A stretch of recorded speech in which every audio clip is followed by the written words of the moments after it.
विधानसभा निवडणुकीसाठी भाजपची जोरदार तयारी सुरू झाली आणि याच पार्श्वभूमीवरती मुंबईत दादरमध्ये आज भाजपची महत्त्वाची बैठक पार पडणार आहे। पदाधिकाऱ्यांना फडणवीस आणि बावनकुळे हे मार्गदर्शन करतील। आज भाजपची होत असलेली ही मुंबईमधली महत्त्वाची बैठक दादरमध्ये ही बैठक होणार आहे। विधानसभा निवडणुकीसाठी भाजपकडून जोरदार तयारी सुरू झालेली आहे आणि त्या अनुषंगाने आज ही महत्त्वाची बैठक होती। दादरमध्ये आज भाजपकडून या बैठकीचं आयोजन करण्यात आलेलं आहे। फडणवीस आणि बावनकुळे हे पदाधिकाऱ्यांना आज मार्गदर्शन करणार आहे।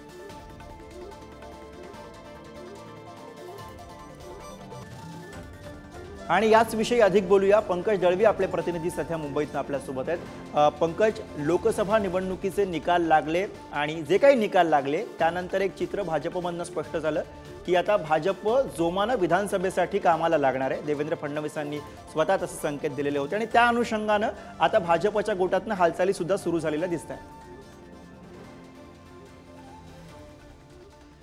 गुरु, भाजपा ॲक्शन मोडवरती आली आहे। याचं सगळ्यात महत्त्वाचं उदाहरण म्हणजे देवेंद्र फडणवीस यांनी कालच्या एका मेळाव्यात केलेलं उदाहरण आहे। We are down, it means we are not out. आम्ही थोडेसे मागे गेलेलो आहोत, मात्र आम्ही बाहेर गेलेले नाही आहोत, असं देवेंद्र फडणवीसांचं कालचं विधान होतं। आणि विधान बरंच काही सांगून जातं, आम्ही बाउन्स बॅक होऊ असं त्यांनी म्हटलं आहे। आणि आता मुंबईमध्ये सगळ्यात महत्त्वाचं लक्ष ते केंद्रित करतायत।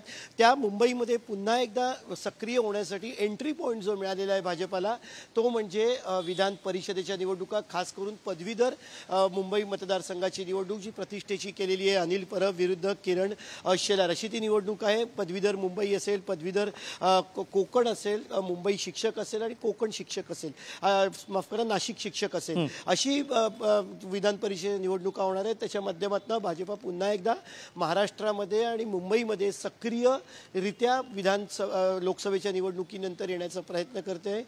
काल एक देवेंद्र फडणवीस असतील किंवा यांच्या उपस्थितीत एक महत्त्वाचा मेळावा मुंबईत झाला। तर देवेंद्र फडणवीसांनी म्हटलं की we are down but we are not out. याचा अनेक अर्थ याच्यातून निघतात। देवेंद्र फडणवीस यांनी पुन्हा एकदा अप्रत्यक्षरित्या आम्ही जोरदार कामाला लागतो हे काल सांगितलं होतं आणि त्याचीच आज एक बैठक मुंबईत लावली आहे। याच्यामध्ये विधानसभेची तयारी निश्चितच आहे। विधानसभेमध्ये पुन्हा एकदा जोमानी कार्यकर्त्यांनी कसं जायचं, पदाधिकाऱ्यांची भूमिका महत्त्वाची असणार आहे। याच्यासोबत विधान परिषदेची निवडणूक हा सुद्धा प्रमुख अजेंडा असणार आहे। कारण मुंबई पदवीधरसाठी समोर शिवसेनेचे अनिल परब आहेत। अनिल परब हे नेहमीच महायुतीच्या प्रमुख नेत्यांच्या रडारवरती राहिलेले आहेत।